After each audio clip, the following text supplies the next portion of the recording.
Amici del canale RCM, buongiorno a tutti, benvenuti a un nuovo appuntamento con l'arte e con la musica.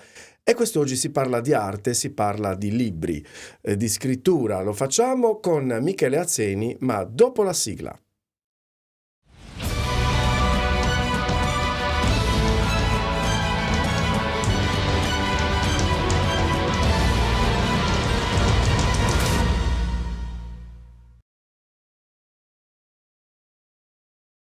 E buongiorno Michele. Buongiorno. Benvenuto nel mio studio, nel mio canale. Io desideravo farti questa intervista perché sei uno scrittore e uno scrittore particolare, ma questo ce lo racconterai tu. E mi hai portato questo bellissimo libro, La regina dell'infrarosso, che ha una splendida copertina e anche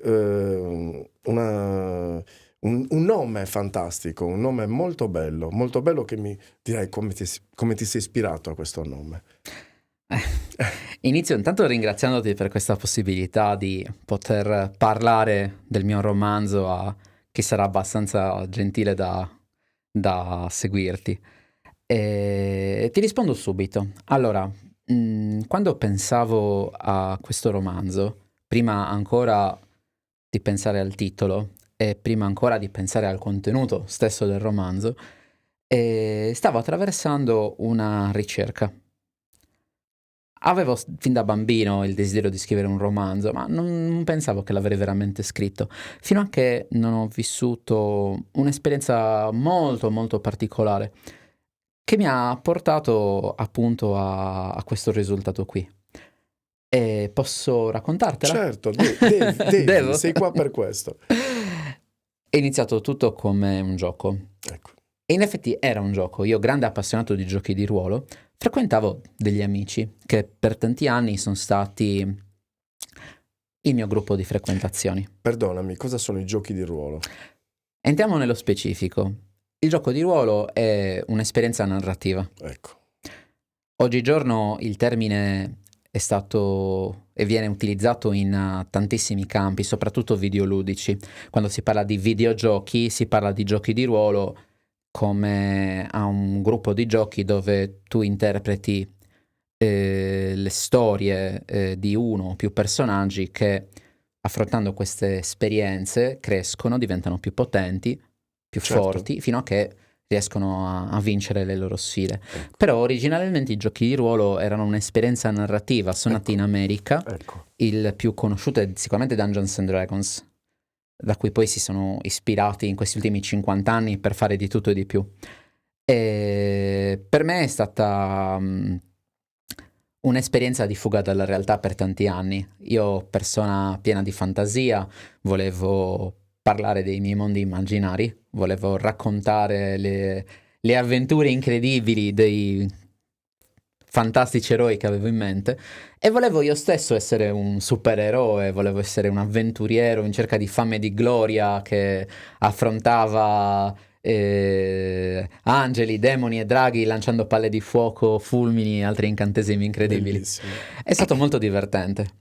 E ho incontrato delle persone affini con la stessa passione, ci siamo frequentati per anni, mi hanno insegnato tanto, sia dal punto di vista del gioco che per la mia crescita proprio personale, relazioni sociali e tutto. E il gioco di ruolo è un'esperienza meravigliosa che tira fuori il meglio di te, ma purtroppo anche il peggio. Ecco. Ed è qui che volevo arrivare. È double face. Assolutamente. Essendo un gioco di interpretazione, spinge le persone a tirare fuori dei lati di sé. Anche l'attore più bravo mette sempre qualcosa di Certo. sé nei personaggi che porta. E noi che non siamo attori, non abbiamo neanche quella preparazione, tiravamo fuori i lati della nostra personalità e spesso questo ci portava a esacerbare delle problematiche interiori che si scontravano con le problematiche interiori degli altri e a volte l'intenzione di giocare intorno a un tavolo si trasformava in litigi di una certa intensità e di una certa violenza. Caspita. Quindi gioco di ruolo è bellissimo, ma C'è questa arma a doppio taglio. c'è questa arma a doppio taglio. È in questo ambito che nasce questo libro, quindi non sto divagando troppo No. quando dico che... Poi ti è ampiamente concesso divagare, quindi Perfetto. vai tranquillo. Una mia carissima amica aveva desiderio di confidarsi. Dopo tanti anni di frequentazione aveva pensato di parlarmi di alcune sue esperienze, anche un po' mistiche, soprannaturali. Ecco. E qua entriamo in un tema molto delicato perché Certo. si parla di vite parallele, vite passate, mondi altri e con tutto il corollario di problematiche che ci sono dietro, di natura religiosa, di natura esistenziale, di natura psicologica, quindi stiamo parlando di situazioni complesse, però per una coppia di ragazzi decisamente giovani e diciamo spuri da istruzione o da chissà quale grande preparazione sembrava tutto un gioco. Certo. In realtà non lo era per niente, perché sicuramente non lo era per questa mia amica, perché viveva questa sua problematica di vita in modo molto forte, molto intenso. Non era semplicemente una fantasia, ma era una condizione esistenziale che lei ha voluto condividere con me. Chiaro. Non entro nei dettagli specifici perché riguardano la sua privacy. Assolutamente sì. Tuttavia ci capita una cosa molto molto molto molto singolare. Fin da bambino io avevo delle fantasie nella testa. Erano dei viaggi che io vivevo come se fossero dei film nella mia immaginazione. Vivevo delle storie che non appartenevano a me, appartenevano a un'altra persona o a delle altre persone che erano correlate. Beh. Tutte queste storie erano ambientate tutte nello stesso mondo. E io da bambino, come tutti i bambini, avevo la convinzione di viaggiare nelle mie fantasie, senza neanche pensarci troppo, non si fa troppe domande a quell'età. Tuttavia i giochi di ruolo mi diedero finalmente la possibilità di trasformare queste fantasie in un qualcosa di concreto. Io avevo finalmente la possibilità di creare qualcosa da raccontare ai miei compagni di gioco. Chiaro. Successe che nell'ambito dei giochi di ruolo iniziai a confrontarmi con la mia amica e uscirono fuori delle conversazioni molto particolari su argomenti estremamente precisi, sui quali non ci eravamo mai messi d'accordo. E vai a confrontare una cosa e l'altra e scopriamo che i mondi di cui parlava lei e i mondi di cui parlavo io in realtà erano lo stesso mondo. Incredibile. E lei mi fece leggere delle cose che aveva scritto, del suo passato. Lo chiamo passato, ma prendetemi con le pinze, ok? Certo. Coincidevano alla perfezione con quello che dicevo io. Anzi, la cosa ancora più strana è che prima di farmelo leggere, lei mi raccontava delle cose. Mi parlava di alcune persone, erano delle piratesse spaziali, le chiamava lei. Qua entriamo nella fantascienza. Bellissimo. E io la correggevo. Io, dopo averla ascoltata, le dicevo, no, in realtà non erano piratesse spaziali. Erano delle creature che si muovevano indipendentemente dal bisogno di ricchezza. Certo. Avevano una fame tutta loro, avevano un desiderio tutto loro e avevano delle caratteristiche. E il mondo in cui vivevano non era come lo racconti tu. Era un po' più crudo, un po' più duro, un po' più difficile. E lei? Lei rimase scioccata da queste mie affermazioni e mi disse: io non avevo mai detto queste cose a nessuno. Mi guardò quasi come se si sentisse in pericolo, no? Certo, La sua reazione fu violenta. Certo. Perché molto stranita dalla situazione. Si sentì minacciata. Oggi si usa questo termine. Stranita e preoccupata. Mi guardò quasi come se io rappresentassi una minaccia per lei. E con fare di accusa, più che di sorpresa, mi disse: io non ho mai detto queste cose a nessuno. Incredibile. Con uno sguardo che mi ricorderò per tutta la vita. Incredibile. A quel punto io le dissi: tranquilla, non ti spio nel sonno, non leggo le tue cose, non entro nella tua testa, però è proprio come dico io. Anzi, le dissi anche un'altra cosa: sono convinto che tu, per paura di raccontare le cose come stanno ai tuoi giocatori del gioco di ruolo, abbia edulcorato molte di queste storie che racconti e le abbia trasformate per adattarle al media di esposizione. Chiaro. Chiaramente certe esperienze, quando le trasformi da un media a un altro, questo tu lo sai soprattutto nell'esperienza scrittoria e cinematografica, Certo. quando trasponi dal libro a film, cambiando il media di comunicazione, cambiano anche le dinamiche Chiaro, narrative. chiaro. Il gioco di ruolo è simile, perché tu sei portato a parlare e quando parli lo fai a delle persone che hanno dei limiti, chiaramente sia di immaginazione che anche di comprensione, Ok. quindi devi adattare. Queste cose di cui parlavamo erano cose molto particolari e anche molto, molto spinose per un pubblico normale. Si parlava di erotismo, si parlava di violenza, si parlava di abusi, soprusi. Era un mondo molto ostile, molto duro, molto crudele. Caspiterina. E tu pensa quanto siamo riusciti poi a costruire insieme. Dico costruire, ma non era una costruzione, era un dialogo in cui saltavano fuori delle cose reciproche.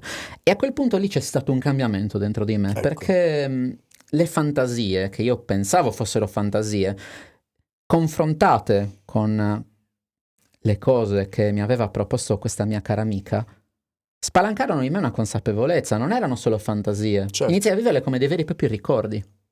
Assolutamente sì. È stata un'esperienza molto drammatica per me. Il vaso di Pandora. Una mente iperrazionale, scientifica, precisa, abituata a vivere tutto quello che vede nel modo in cui lo vede senza porsi troppe domande. D'improvviso mi si spalanca una consapevolezza, ma io in che cosa credo veramente? Certo. Se questa realtà che mi si presenta, così effimera, ma così reale e concreta, mi viene proposta in questo modo, come faccio a non crederci? Certo. È nato un mondo, mi ha cambiato la vita, e non in meglio, o meglio, non subito. Lì per lì ho avuto una forte crisi depressiva, perché il mondo che io avevo vissuto fino a quel momento è stato scosso dall'ingresso nella mia vita di un'altra persona, perché io quello che dico sempre, noi siamo ciò che ricordiamo. Certo. Noi siamo il prodotto del nostro passato, non solamente delle nostre azioni, ma delle azioni di chi ci circonda e di chi è venuto prima di noi attraverso la cultura, no? Assolutamente sì. E quando uno ti chiede chi sei, io chi sono? Sono Michele, Michele è un nome. Certo. Ma il significato del nome Michele non l'ho deciso io, giusto? Assolutamente. Non ho deciso io dove nascere, in che cultura vivere, il carattere dei miei genitori, dei miei compagni di scuola, dei miei amici, io sono l'insieme di tutte queste cose. Certo. È solo in parte un mio processo decisionale, io sono immerso nelle scelte degli altri, no? Certo. Nel momento in cui ai miei ricordi si uniscono i ricordi di un'altra persona, la testa va in tilt. Chiaro. Non siamo pronti, nessuno è pronto per un'esperienza del genere. Nessuno. Siamo preparati a vivere una vita lunga in cui le esperienze si susseguono in una maniera lineare, naturale, Certo. una dopo l'altra. Ma se tu hai un'esperienza già avviata, inserisci un'altra vita Certo. piena. Ti cambia completamente il percorso. E questo ha causato molte problematiche nella mia vita. Certo. Io ero già inserito in una relazione stabile con la donna che poi avrei sposato. Ero inserito in una dinamica di relazioni, amicizie, in un contesto familiare già complicato, amicizie complesse, a causa di questi caratteri un po' particolari. Chiaro. E io improvvisamente mi sono sentito un'altra persona. Certo. Ho svalvolato. Certo. Un altro Michele. Ho sentito la necessità di mettere la mia vita in pausa. E l'altra persona che sentivo dentro di me, e ti faccio un grande spoiler, c'è tuttora. Certo. Non ti ho rovinato il finale, vero? Assolutamente no. È come se nella mia vita fossimo due anime. Certo. E oggi non è più così, ma allora era molto complicato unire queste due personalità così diverse. Sì. E io sapevo che non era solo uno scherzo della mia testa, perché l'altra persona che viveva e che sentivo dentro di me aveva un carattere completamente diverso, scriveva in un modo diverso, pensava in un modo diverso, reagiva Incredibile. in un modo diverso. E io all'improvviso, come da un sogno, mi sono sentito risvegliare. Ho rivalutato tutto e dialogavo con l'altra persona. Certo. O meglio, lei Certo. mi lanciava addosso tutta la sua Chiaro. violenza, io subivo. Chiaro. Ecco Michele, ma si ha la consapevolezza di poter utilizzare sia una persona che l'altra allo stesso tempo, oppure in un momento della giornata sei una persona e in un momento sei un'altra? Ecco, questo quando vivevi questa situazione a pieno è una mia curiosità. Ti rispondo subito. Per certe persone è difficile comprendere questa cosa ed è difficile per me da spiegare perché è difficile anche per me comprendere questa cosa. È chiaro, però è una mia curiosità che Sì, poi sì. è la curiosità anche di chi ci sta guardando. Soddisferò questa vostra curiosità. Non è inizio subito col dire quello che non è, così ci capiamo meglio. Certo. Non è una schizofrenia. Certo. Non è uno sdoppiamento patologico di personalità. Non c'è una personalità dominante e una personalità secondaria. Perfetto. Le due personalità non si sostituiscono a vicenda, quindi non esiste che mentre sono uno l'altro non c'è e viceversa, come accade in certe patologie di sdoppiamento. Certo. Succede qualcos'altro, succede che c'è un'unica mente, ma è come se ci fossero due anime. In questo caso sto utilizzando forse in modo improprio il concetto di anima, non come di entità spirituale, ma come insieme di razionalità, emozioni, sentimenti, ma la mente è unica. Questo significa che il dialogo interiore non è un dialogo di parole, è un dialogo di intenzioni, di sentimenti, di emozioni, di informazioni, che avviene in modo quasi istantaneo. Adesso ne parlo come se fosse una cosa semplice, ma questo scambio, soprattutto agli inizi, mi creava una grande confusione. Far dialogare parti così diverse mi provocava una stanchezza, un'ansia, uno stress che mi impediva di prendere delle decisioni. È come se una mano volesse indicare a destra, l'altra volesse indicare a sinistra e non riuscissero a coordinarsi. Chiaro. Hai dato un nome all'altro Michele? Sì. Non gliel'ho dato, se l'è data da sola. Ecco. Lei si chiama Eris. Ed Eris, guarda caso un po', è la protagonista di questo romanzo. Che preghiamo la regia di inquadrarlo. Eccolo qua, adesso arriva.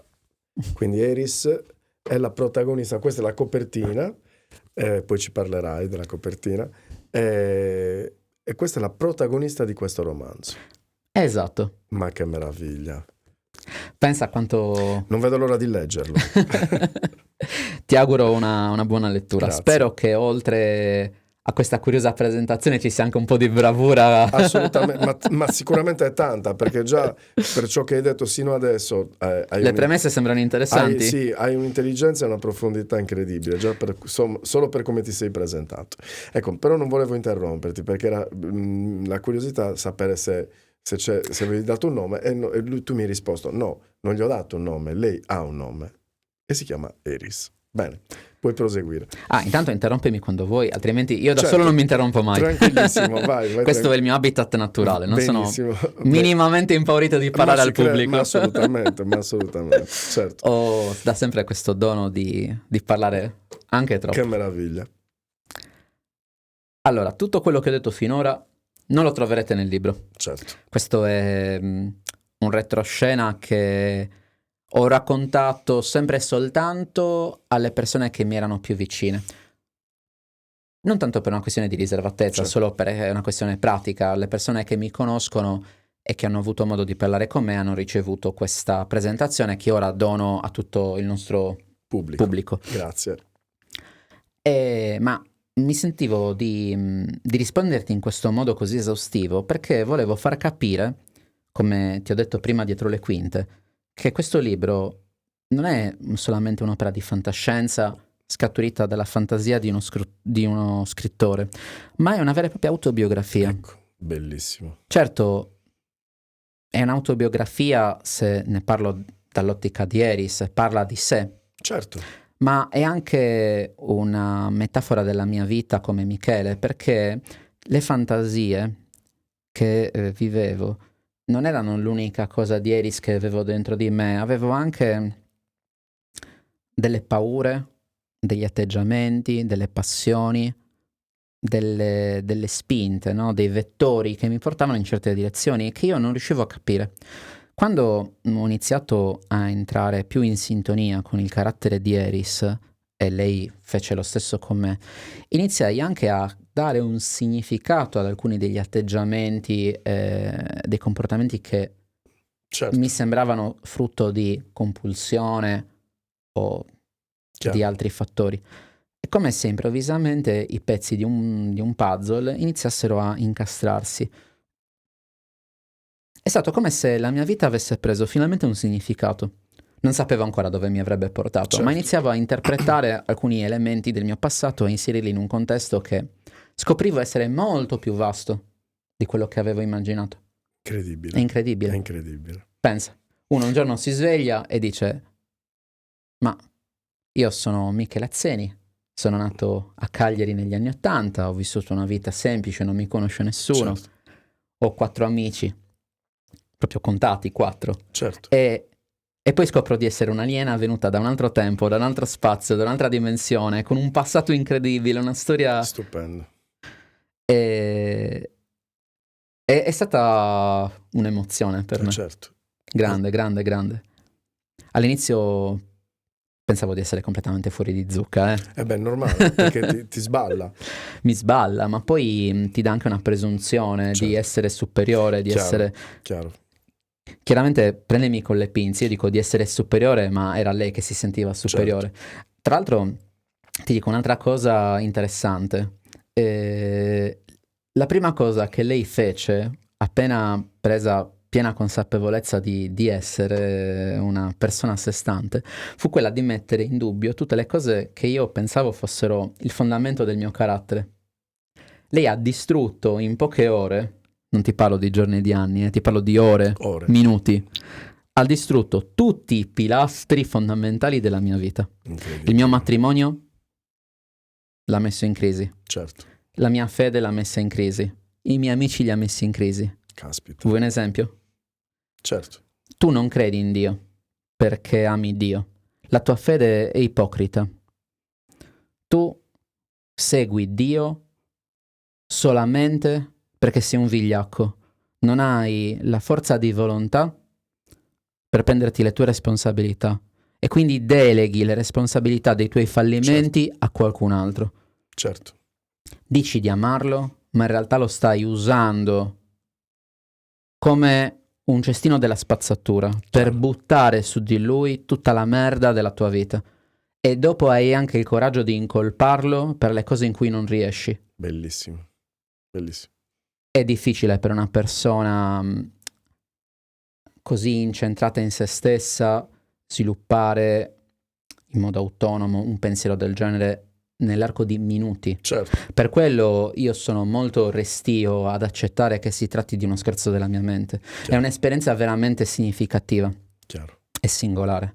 Eris è sempre stata molto violenta con me, perché per chi leggerà il romanzo scoprirà che lei è innestata nella verità. Ecco. La verità per Eris non è soltanto uno stato di cose, ma è un'arma Certo. che lei spesso ha utilizzato per ferire le altre persone di cui era circondata. Non è una cosa che ha saputo fare fin da subito, ma è stata lei stessa vittima della verità. Ok. Le sofferenze della sua vita l'hanno portata a comprendere che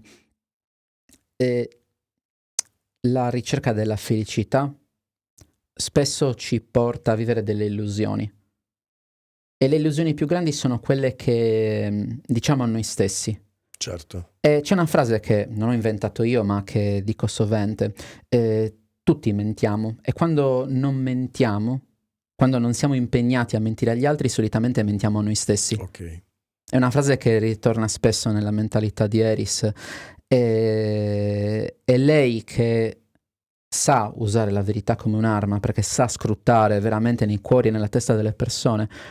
Ha usato subito questa sua dote su di me. Bellissimo. Mi ha annientato, Bellissimo. ma da queste rovine è nato un percorso di crescita. Io ho riscoperto la fede. Certo. Grazie a Eris. Ho riscoperto il mio amore per mia moglie, grazie a Eris. Ho riscoperto la bellezza di poter essere io a scegliere i miei amici. Chiaro. E ho scoperto che potevo sceglierli.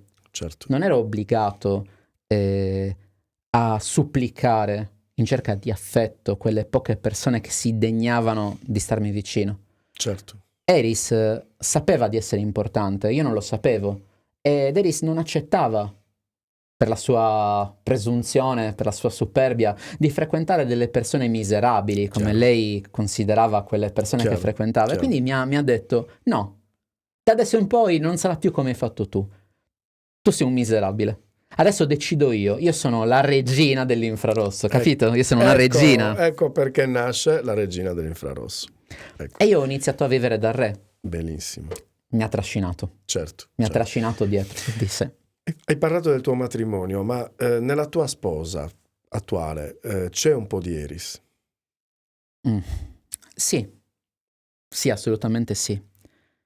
La mia sposa Sara, come Eris, è innestata nella verità e non ha paura di dire le cose come stanno.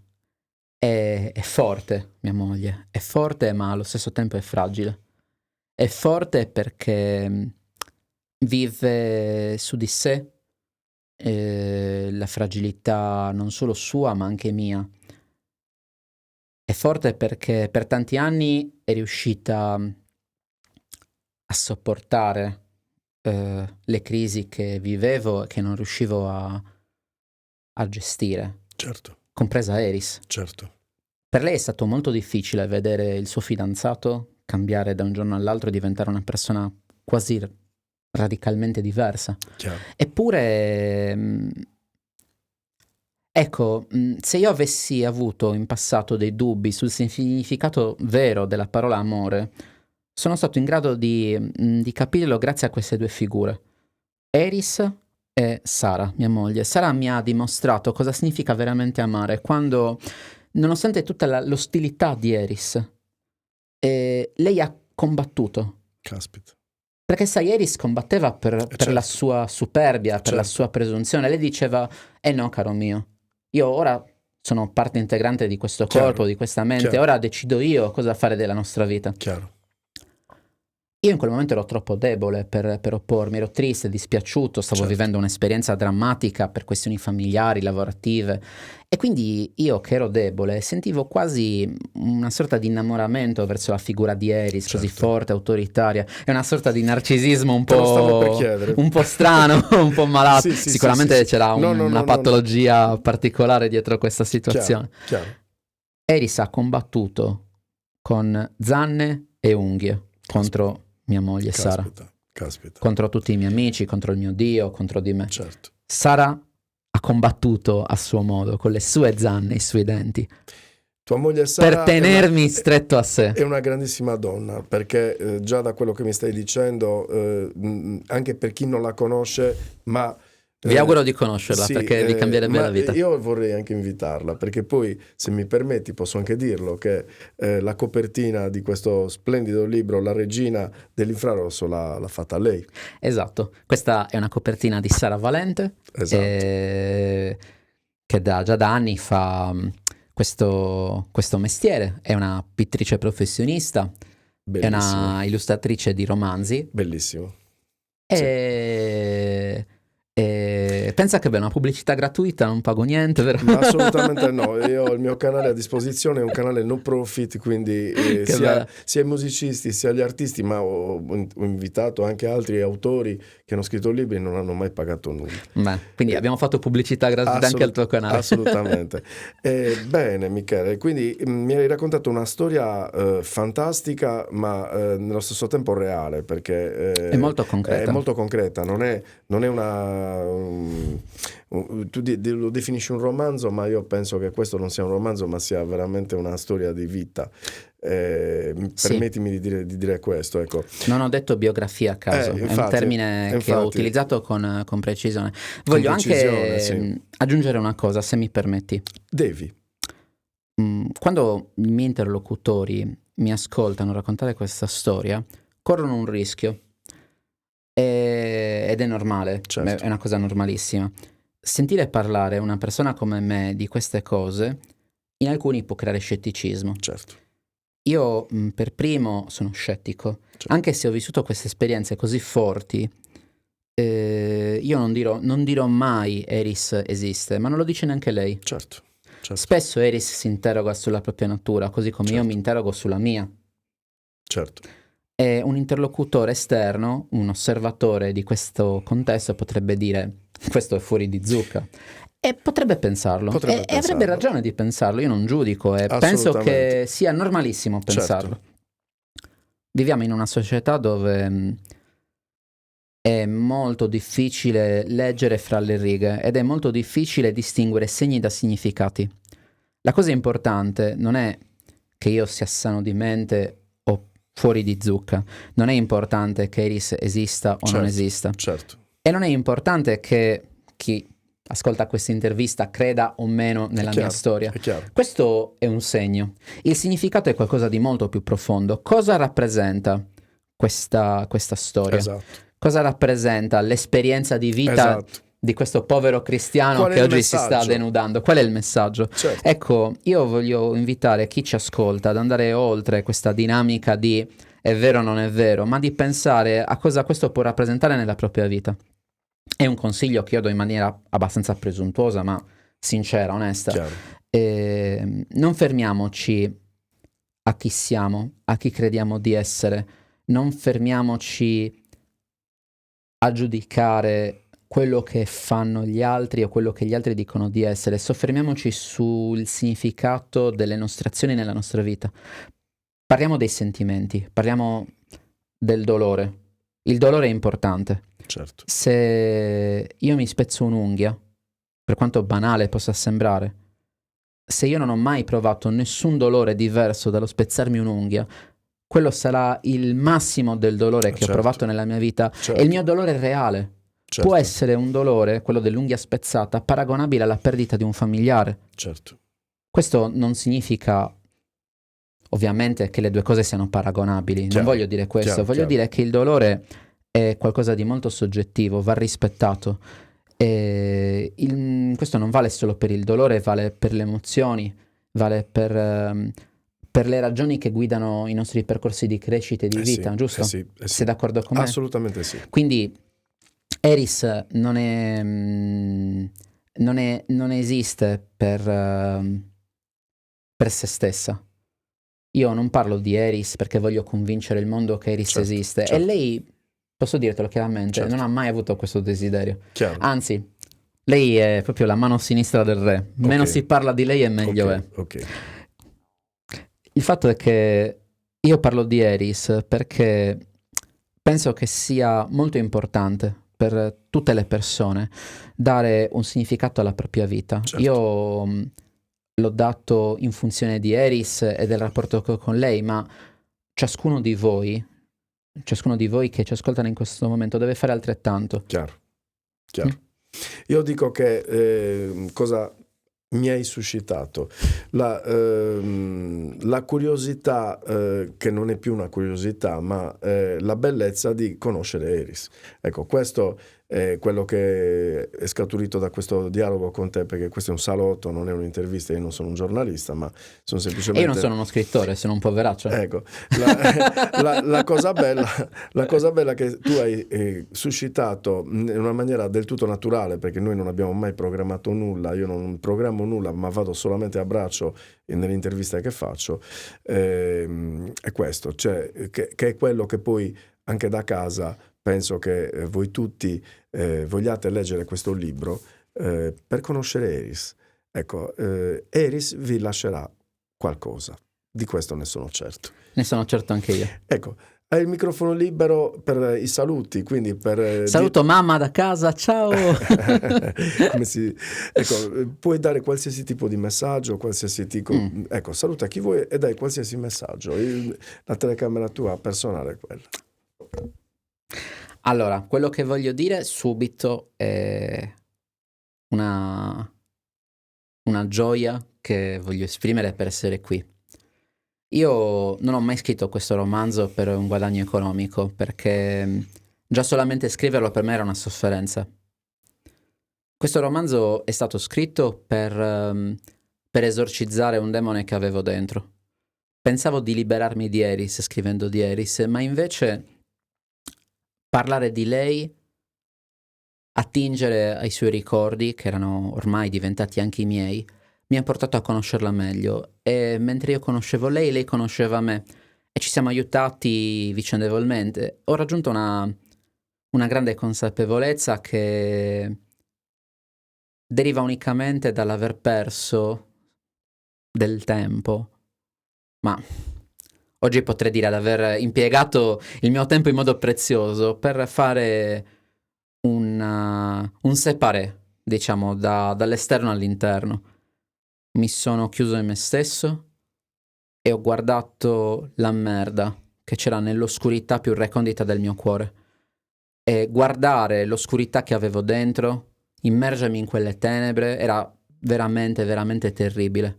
Vedere la verità che mi ero sempre nascosto è stata un'esperienza traumatica, però mi ha aiutato ad amarmi.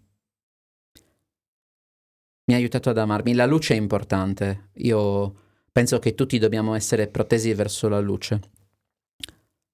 Ma chi sta troppo immerso nella luce dimentica la propria tenebra. E noi siamo fatti di tenebra, non dimentichiamocelo. Tutti noi abbiamo un dolore, una sofferenza, un rammarico, un rimpianto, una ferita. E il modo più facile è quello di guardare da un'altra parte. Però se non ci guardiamo dentro, se non interroghiamo la Eris che c'è nel nostro cuore, se non entriamo in comunicazione diretta, in complicità con questa Eris che abbiamo nel cuore, viviamo solo a metà.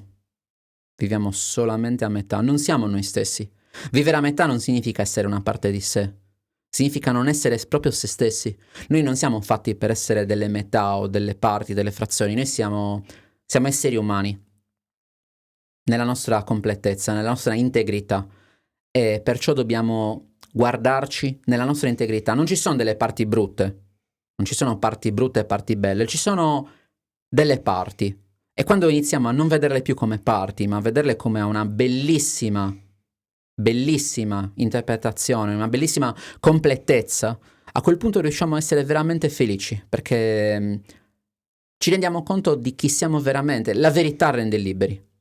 La verità non è solo un'arma per ferire le persone, ma è anche uno strumento attraverso cui possiamo mettere in luce chi siamo veramente. E nel momento in cui otteniamo la consapevolezza, capiamo da dove veniamo e capiamo verso dove andiamo. Eris mi ha insegnato tutto questo. Io auguro anche a voi di conoscere e amare la vostra Eris e voi stessi. Grazie Michele Azzeni, veramente un Grazie grande cuore, una grande mente, io oso dire non un grande scrittore ma una grande persona, ti definisco così, quindi acquistiamo tutti, questa non è una pubblicità ma ve lo consiglio vivamente, acquistiamo tutti quanti La Regina dell'Infrarosso, diamo una bellissima lettura in un momento che voi siete rilassati a casa, prendete il libro, leggetelo e troverete un po' di Eris, anche della vostra Eris. Grazie Michele. Ciao a tutti. Ciao a tutti. Ciao. Buona giornata.